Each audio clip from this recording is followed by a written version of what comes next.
تجربات سے سمجھتا ہوں اولین جو لائن ہے یہ ہمارے جو صاحب نسبت بزرگان دین بیٹھے ہیں، سب سے پہلی چیز ضروری ہے ان حضرات کے اصلاحی جلسے، ان سے جو اثر پڑے گا میڈیکل لائن سے اثر نہیں پڑے گا۔ ہم نے اپنے یہاں 30 دسمبر کو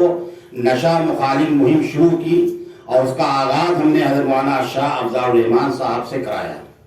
اس دن یہ موجود تھے،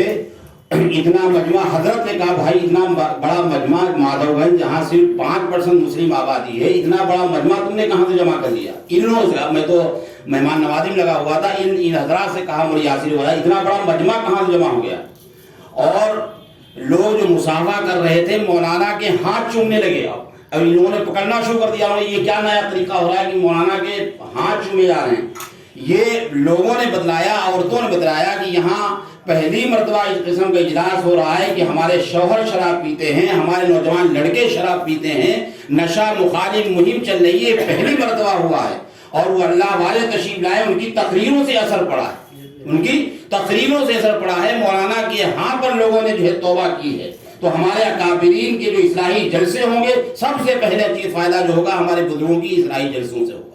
ان کی جو ہے تقریروں سے ہوگا۔ اس کے بعد پھر میڈیکل لائن میں میڈیسین ہے، اس پہ غور کیا جائے۔ اور ہمارے علماء، ہمارے مولانا افضل صاحب ہیں، ابھی تشریف لائے تھے، ہمارے جو علماء کے ماتحت جو جلسے ہوئے ہیں اس میں مولانا صاحب کو بھی ہم نے بلایا تھا، ابھی بھدورہ میں اگر تشریف لائے تھے، مولانا صاحب بھی تھے۔ اور ہم نے اس قسم کے 30 تاریخ سے ہم نے اجلاس شروع کیے نشہ مخالف مہم، اور 7 تاریخ تک مسلسل چلے ہیں، جس میں مفسر قرآن حضرت انیس صاحب آزاد قاسمی بلگر امی دہلی سے تشریف لائے، اور حضرت مولانا افضل الرحمان صاحب جو ہے 8 دنوں میں 3 جلسوں میں تشریف لائے، 2 جلسوں میں تشریف لا چکے باقاعدہ۔ تو ان ہمارے بزرگوں کے اصلاحی جو پروگرام ہوں گے، اس سے ایک بات نکل جائے گی انشاءاللہ، اس کا وہ اثر ہوگا جو ہزاروں میڈیکل نہیں کر سکتے۔ اس لیے اولین جو ہے جو ہمارے صاحب نسبت بزرگان دین ہیں، ان حضرات کی جو ہے اس میں محنتیں، ان کی کاوشیں اور ان کی خدمات حاصل کی جائے۔